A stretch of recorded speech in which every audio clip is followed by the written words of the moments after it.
Think Mina, we offer training, private and public company. Across the Gambia, we have teams offering various services.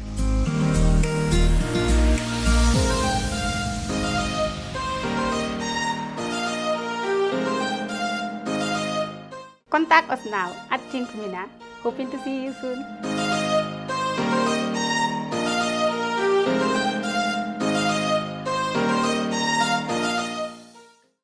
Hey guys, welcome back to another episode of The Trend with Excel on TMM.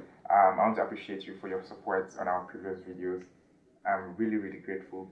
Man, today I'm super excited because I have one of the most prominent, eminent YouTube, it's a YouTuber in the Gambia, and he was also nominated for the Spotlight Award, the YouTuber of the Year in 2024. He has over 9 million views on his page, and he brings Africa to other people, that everybody doesn't know Africa and everything, but he creates that opportunity that everybody can watch Africa. Ladies and gentlemen, without further ado, I want to introduce Gambia's most prominent, eminent YouTuber. That is nobody other than Gano Did It. Yeah, so thank you, brother. Thank you for having me here. It's a pleasure to be here, and I like the introduction as well, you know. Yeah, we try. We try to show Africa, you know, because, like I said, like people, when you see videos or pictures of Africa, 9 times out of 10, what comes to mind is poverty, struggles, and hunger, and things like that. So we try to balance, even though that is partly it's true, but there's other sides that they don't show, right? So we try to balance that narrative to show the goods. So that's why my videos as well, it might be a little bit biased because you don't see that other side of Africa, you only see one side, right? But that is intentional. So I want to thank you for coming, and let's just get right into it. So tell us about Gano. Who is Gano and what do you do? Just shortly. Well, my name is Ibrahim Gano, born and raised in Gambia. You know, shortly, I'm someone that since forever I've always been interested in business. You know, this is one thing that is my passion. Like I want to know how people make money, how businesses work, the behind the scenes and the logistics. Like that is something that I've been forever interested in. I've been started a lot of businesses growing up, different, just hustling and things like that. So that's actually, in a way, that's what led to Gano Did It, that love for business and things like that. So that is how, you know, in short, that is Gano, right? That is it. My name is Ibrahim Gano. In short, that's it. You just mentioned that, okay, you were interested into business and entrepreneurship and everything. And we see your YouTube videos that most of it it's also on entrepreneurs, like people that build houses, people that invested in Nigeria and whatnot. So I saw your first YouTube video. It was you starting a clothing brand, and I think it was international at some point. So how did you deviate from clothing brand to opening a YouTube channel in regards to, I saw your video on drifting and everything. So I was like, how did you go from this to this? All right, that's a great question. So like the clothing brand thing, the YouTube preceded the clothing brand. I had a YouTube before I even started the clothing brand. So like I said, for me, the YouTube, I started it first. I was not showing my face. It was an anonymous YouTube channel. You know, it was called Gambian Insider. I was just doing research about different businessmen and women, just telling their stories with voiceovers. I was not showing my face. I grew the channel up to 8,000 subscribers without ever showing my face, people not knowing who was behind the channel. So that's, and then it got to a point where I even stopped doing the YouTube for a while because, like I said, I was just doing different things. At that time, I wouldn't say, my only passion was to make money. That was the bottom line. So I was trying out different things, right? I was selling t-shirts there, I was selling perfumes, I was doing barbing. I was just doing different things, photography, graphic design. Yeah, no, that was, yes, graphic design. So that, even that clothing brand thing was all from that need of just doing stuff to make money. That's it, right? I had no like, okay, this is passion, like just to make money. That was like the drive and everything behind that. Speaking of you saying that you're trying out a lot of stuff and everything, are you juggling YouTube, being a YouTuber with schooling, business, or is just you being a full-time YouTuber and exploring Africa and the world in general? Yes, so when I was starting out, you know, I was juggling YouTube with my business. Yeah, for education, I was not very, my highest education was like, I think MDI, but even that I dropped out, I did not finish that. Yeah, but high school, let's just say high school, right? I graduated from an Islamic school, right? So But yeah, that was it. But now, like the thing, YouTube now is full time. With my business now, it's my brother that is running it, right? But then YouTube as well, we're just trying out to see. Once I get to a point where it's very, like, everything is figured out, it's leveled, I have the team and everything, because I'm someone business is my thing, right? So, I mean, I'm doing this because I want to, there's somewhere that I want to take this. Once I get there, and then the thing can run by itself without like my 100% input, because right now, if I'm sick, this whole thing does not work. I'm editing videos every single day, right? So you're expanding the YouTube channel in a way that you can create a company and then employ people that will edit for you. Exactly, run everything, right? So me, I'll just have to present myself that if I'm traveling, I'll just travel a week, come back, go do my thing. The editors run the things behind the scenes, that's where I want to get it. I saw that you traveled to 16 West African countries, 16 countries in Africa rather, and you spent just little over $7,000 for the whole trip, or let's just say roughly $7,000 for the whole trip, and you spent like 5 months on the journey and everything. So I want to know, how did you acquire that $7,000? Were you sponsored? And that will bring us back to the question of YouTube. Is YouTube lucrative? Like, do they pay you? Have you reached that point that they pay you, and you're receiving tips from YouTube, like on the views and from businessmen and everything? Okay, so yeah, my West Africa trip, the thing cost me like about $7,000, right? Yeah, but that was like, for example, my first ever trips. The first trip that I took was in Senegal, and then the second one was in Nigeria. But the first and the second one, the combined one, it took me like, it cost me like $3,000, because I remember Senegal one, it cost me like $50,000. Around that time, like a dollar was like, 50,000 is like $1,000. So yeah, so it cost me that, and then the Nigeria one as well, around $2,000. All those ones, I was not getting that money from YouTube.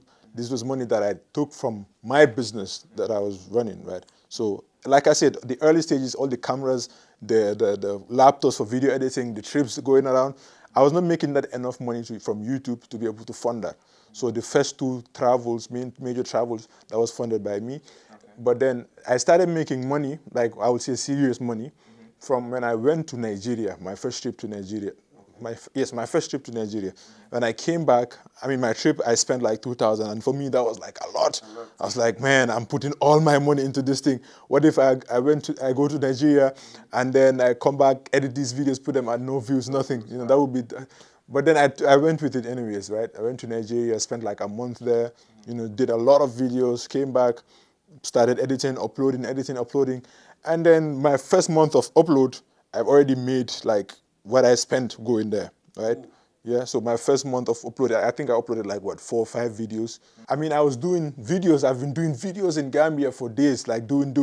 But the most money I've made here would be like a month where I was like, the first time I made I would say serious money at the time, right, was like 36,000 a month, right? And for me, that was like massive. That's massive. Yeah, at that time, I was like, yo, this is huge. And then because I was doing a lot of videos, I was just reaching out to entrepreneurs, making videos about it. And they were not paying me anything. I was reaching out to them. But I was not paying attention to them. For me, they were doing me a favor, the fact that they were sitting with me. And I'm starting out because I don't have that huge audience. So for them, I'm using them in a way, even though they're getting that exposure. But then I'm also benefiting from it. So I was not looking at the financial aspect from it. So I was more like growing the channel. Because I know once I get somewhere that I want to, now I will not do those videos for free. Your mom and your dad, were they supportive to your whole YouTube career thing, and you forgoing a lot of business opportunity and forgoing school for YouTube? Did they see it like, okay, he may waste time on me? Or they saw it like, okay, he has something going on with him, so let's just support him and everything. So did they support you fully?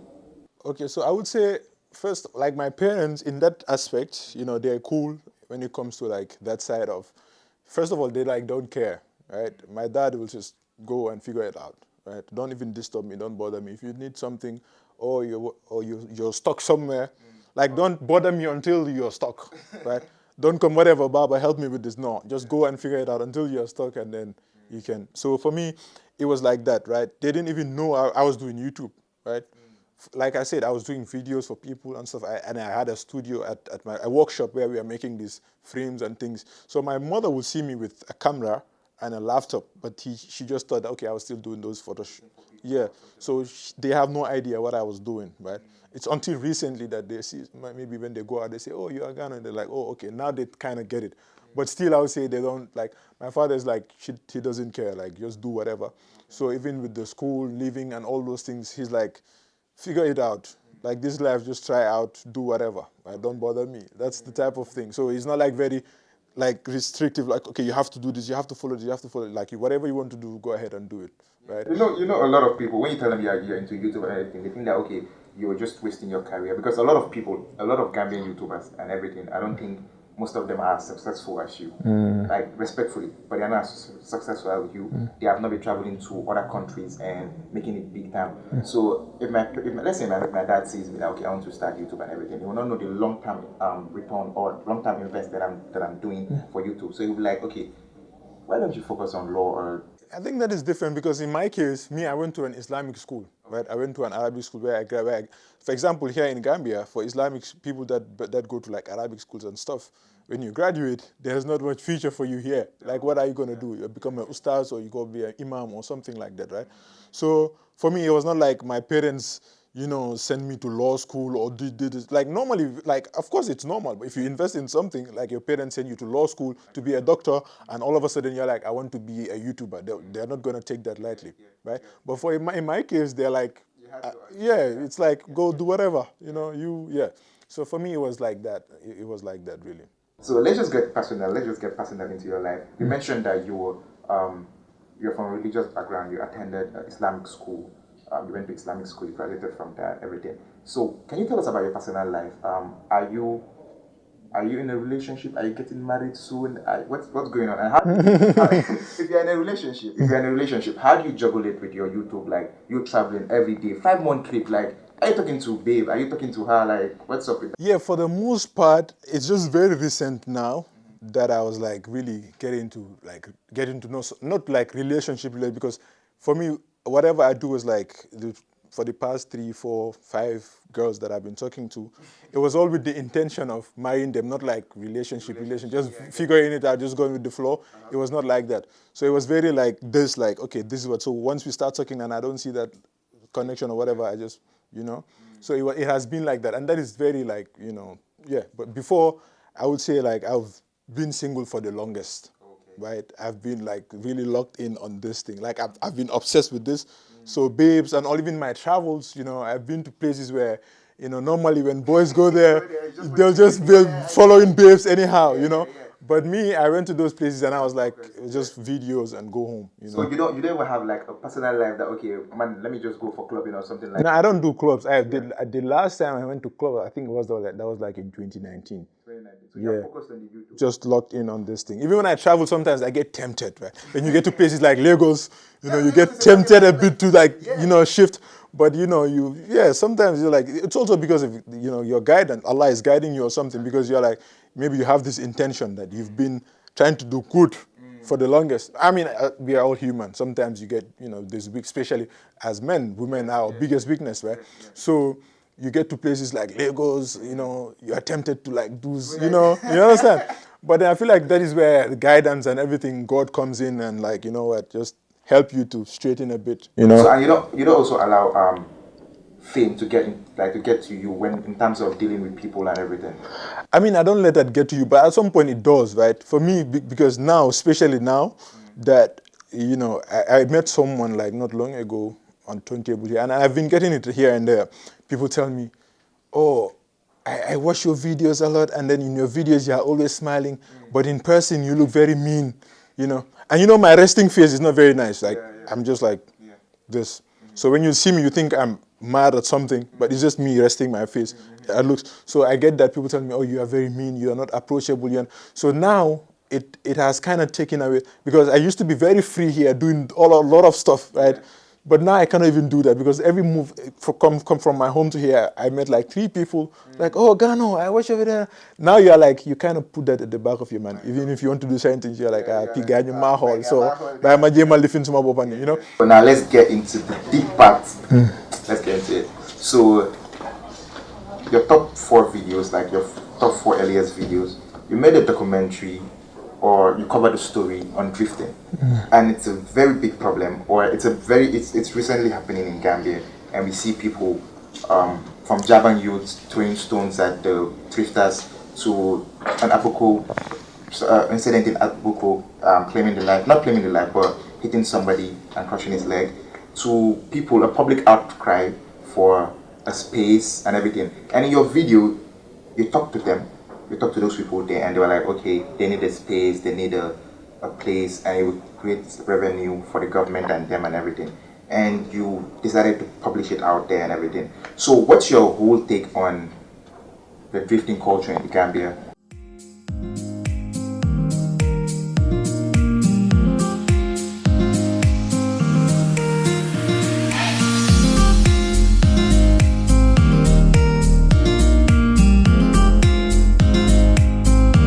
At Think Mina, we offer training, private and public company. Across the Gambia, we have teams offering various services.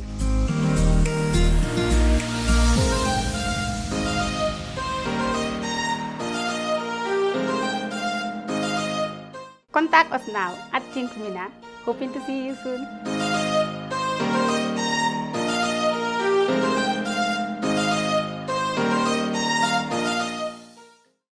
The reason why I covered that outlaws the drift in Gambia, it's because, I don't know, but growing up in Gambia, going to high school here, I think all of us, we went through that, right? That is a phase that we went through like during our 14, 15, 16. So the reason really why I did that, right, at that time, I consider myself part of them, like the boys that, okay, drift, stunners, this is our life, this is what we do, right? I even went to Abuja just for that, right? One of my Najibs, I went there just to cover that. So this is something that I like, right? And then the reason why I documented that is because, again, at times like that, you are kind of like out of touch with reality, So you're like, since you have this passion, you have this love for this thing, you don't see anything else. The police, the risks, the problems that you're causing, you don't see all of that because you're young. Yeah. And then these are not like, I wouldn't say like, now I'm not into those things. I mean, I still love drift, but I don't go around, right? I mainly like to watch it and stuff like that, right? So I think it still needs to be regulated, right? Because for kids, door or whatever, that does not stop you from doing anything. That does not stop you from it. Like if you are Deger Bopper, you are dedicated to the Deger Bopper just because, So it has to be regulated. Now there's been some cases of this thing, which is very unfortunate. And these are kids, These are nekunymak. Of these things, these are kids. So can I blame parents? Parents, I mean, I am the good cause. Parents, it's not that they're trying to luneka. Right? So parents, then they try to stop you. But then But then also there should be a part, the government where they play a part. Like for example, when I went to Abuja, they have like a space, right? Even though it was not like a dedicated space for them, it was like a stadium, but part of it, yes, it was like part of it was like given to them. You go there, right? So here as well, I feel like that should be, now that we are seeing all these problems that it is causing, that should be a priority instead of going out, okay, these are, let's find a solution to them, right? And then we also say, okay, Gambia is a poor country. Our hospitals are not even, some of them don't have medicine. Why would the government invest in drift, Yeah, so that makes sense. Yeah. But then people are dying. They're also claiming they want the space. So I don't know if it's going to stop them from drifting in the open. Yeah, I feel like now if they have that space now, they can have some serious laws in place. Yeah, maybe, right? If now that you have this space, if you do this, this will happen to you. Right? I feel like maybe that also. It's just the government needs to like give a permit, a go ahead. And I feel like even private people can invest in these things, right? Someone can set up a space and say, come you pay, there's Q City here. It's not owned by a government, but you can have concerts and things, right? Something like that. Right? The government needs to like give it a green light. Okay, now you can do it, but then not outside. Yeah, but also government like the police need to enforce some laws, some serious laws, make some examples of one or two people. You understand? Yeah, set an example of one or two people. So to another important issue it's in regards to the Spotlight Award. Yeah, you are nominated for the Best YouTuber 2024. but unfortunately you are not, you know, win. But it was a milestone that okay, people now recognize that okay, you're doing a very good work in Gambia and everything. How did you react to it? How were like your parents? Were they so happy? Or and when you noticed that you know win, did you feel bad or you were like okay, it's a stepping stone to another time that I will win or something like that? Okay, yeah, the spotlight. That was something. You know, when I saw that I was nominated, and they sent me a message that, oh, okay, we want to nominate you. Do you accept? I was like, yeah, sure. I mean, I've been doing this, of course. But for me, really, the thing is, maybe it's because of I was feeling too, big or whatever. But when I saw it, I was like, be more Makomo. That is what I had in my mind. So for me, it was like, yeah, but my parents did not even know about it, right? So I think they saw one of my uncles. Someone was like, "Oh, we are voting for you," and my mom heard that. I was like, "What is going on?" I was like, "Oh, this." So me, I did not take it very serious because I was like, "Be can map." And then even to pick the award night, I reached out to one of my friends' phone. I was like, boy, it's my award, boy. The man collect all my boy, So me, for man, then I'm this is mine, Yeah. So I'm like, boy, the man collect all my, So my boy was like, no, boy, no. He was like, he's also camera shy. He doesn't like the crowd and all those things. So I had to force him to like do the one collection award, So yeah. So me, I went to bed. I was like, yeah, I was not even thinking about it, all of those things. Yeah. And then I woke up in the morning. I was just going about my day. My boy texting me, boy, we know Lord chaps, yeah. So I'm like, I don't remember, Kitabu, So you had high hopes? Yeah, me, I was like, yeah, be my home. Yeah, because I looked at the other people that were nominated. So I was like, yeah, I think I have, this one is mine. Yeah. So I went to bed. The next, my boy was like, boy, we don't know that. And I was like, nah. And then there's Kitabu as well. So for me, Kitabu, like they are bigger. They're very big on YouTube, right? Because they're uploading like every day. And then their videos get good views. And then they have way more subscribers than I. So in that, it makes sense for them to win. But then me, I was thinking it's like YouTuber, like for Stories yeah, but because for Kitabu, I don't think they will ever call themselves a YouTube group or YouTubers. I don't think they will ever call themselves that. They are like comedians. They are not even. I don't think their main focus is YouTube even. I don't think their main focus is even YouTube, right? They are like comedians and like they have a production group. Right, like a production, they produce. They have different channels. They put it on Instagram, on TikTok, Facebook, YouTube. So for me, I'm a YouTuber. That is my, You never have a TikTok. Yeah. I'm just recently I'm starting doing all those things, right? Yeah. So for me, I was like, yeah, this YouTube thing, it's me, But then I think the organizers also they had like another definition or whatever. So, but in terms of views and subscribers and things, Kitabu they're bigger than me, right? So in that way, I think they also deserve it as well. So you have toured half of Africa, from Nigeria to Abidjan, you have seen the infrastructure and you have compared it to Gambia. So where do you think we are lagging behind? If you look at, we don't have natural resources, we have tourism, yeah?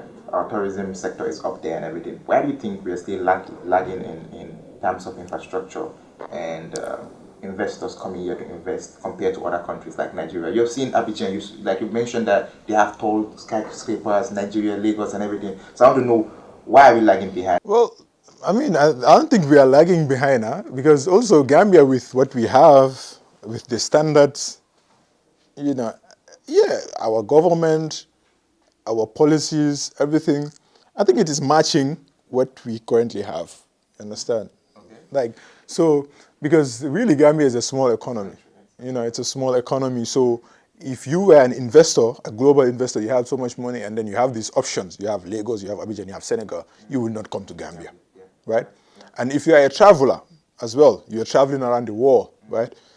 If Gambia is not your home and then you went to Zanzibar, you've been to Kenya, you've been to different places around Africa, you've seen different things, and each country and what they have to offer, the different things that they have to offer.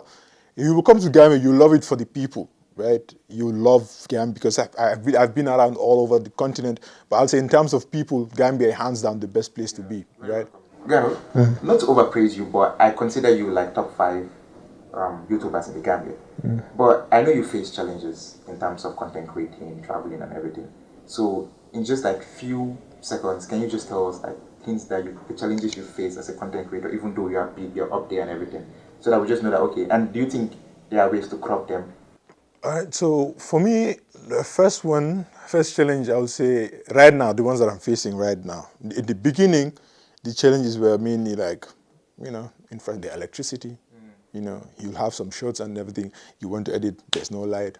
That is there, and then you edit. Now the internet, the internet that you have home is very slow. You have to go somewhere to upload it, and then if you want to upload home, you have to put it overnight. Go to bed, the next morning you find it. So it was like that, like the internet, like electricity and things. But now the main one that I'm facing really is like the talent, right? Like, I've been doing this for like 3 years now, 3 to 4 years, right? Since forever, I've been one that shoot, edit, do all my production, right? So I tried to working with some people before, to outsource like the video editing, especially the video editing aspect. That has been my biggest challenge, trying to find someone to like do these things, right? So I will not say there's not talent, right? If I say that, I will be wrong. There's talent, right? Because now I look at it with myself, right? Like before I had this skill, right? Because when I look at my first videos, I was just looking at it the other day. I was like, what did I do? This is my work. What rubbish is this? But at the time, to me, I was like, man, def off. But when you look back, you realize you were not doing anything. But you don't see that. And then when you go out, some people want to employ you. You're like, you feel so this. You're like, no, man, 5K, 10K, do more jail. So I would not say there's no talent. It's just like me right now. Maybe I cannot afford the right talent, right? Because there's some people that are good, right? But they also charge you mad money, right? And you cannot afford, so you rather do it yourself. And the people that you can afford, maybe you are not impressed with their work. Yeah, so that is the thing that I'm dealing with. In terms of support generally, do you get the views you want from Gambia? Well, the biggest support I've gotten is actually from Gambia, because the channel wouldn't be here without Gambia. Even though the views were small, now that I've seen all these big numbers, those numbers that are coming from the Gambia might be small. But without those numbers, it would not have gotten here. You understand? Yeah, even though now I might look at them, my head numbers, but those were actually the foundation, But also because Gambia is for Tutti, Lagos alone is 20 million people. Right, Gambia is less than 3 million. That's a state. Lagos alone, 20 million. Gambia is like what, 3 million, the whole of Gambia. And then Hamnane up Bimom, they don't watch your YouTube, right? Fini nyorde Satan. And in Fini, the people that are interested in business and very few. So you can see. So for me, I think the Gambians that I watch, actually I think good number of Gambians that are interested in business, because people have their different interests. Some people, they just want to sit on YouTube and watch entertainment. That is totally fine. Some people want to sit and watch whatever. That is totally fine. So I believe the Gambians that are interested in what I'm doing, I believe a good number of them are watching my videos. But it's just that Gambia is a small market. So I cannot say, oh, why is 10,000 Gambians watching me when there are like 100,000 Nigerians watching me? Nigerians are 200 million people. You understand? So that is it. So I think the support, the views, even though my analytics, when I look at it, Gambia is like, when I look at the views, Gambia is number 9. So 1, 2, 3, all the way to 9, that is where Gambia is. You're somebody that everybody look up to and everything. I don't want you to go without giving advice to me myself, and people out there, the whole crew out there, everybody that you're not seeing, the camera is not seeing them, but people are watching and everything. So I want you to give advice, like a piece of advice to people that look up to Gano. I want to be like a YouTuber, an influencer. Yeah, I want you to just give just 30 seconds if possible. Try different things, Just, how do I say it? Explore and just try different things, just double. Because, again, I don't think you'll just get up and just figure everything out, right? Like for me, when you look at my first videos, like you said it, I was just doing this, doing that. So it was like that, just trying out. And then now when I look back at it, I cringe. I'm like, whoa, And then I'm sure at the time when people watching me, they're also like, what is this guy doing? Right? But then that was just me just trying out different things. Just block out that noise, because creating is very harder, because especially in a place like Gambia somewhere, you have your friends, everyone knows you. So sometimes you'll feel shy to just record something or day in your life. And then a boy there, some boy, when they like influencer, definitely, they'll start mocking you and things. Or just people, the way they look at you, right? But I think just block out that noise and just create. That was an inciting conversation, and I want to thank you for coming and honoring our invite. We really appreciate it. Thank you so much, and until we come your way next week, Thursday, please subscribe to our YouTube channel, follow our TikTok on Tingmina Media and Tingmina, and our Instagram on Tingmina and Tingmina Media. Thank you, and God bless you.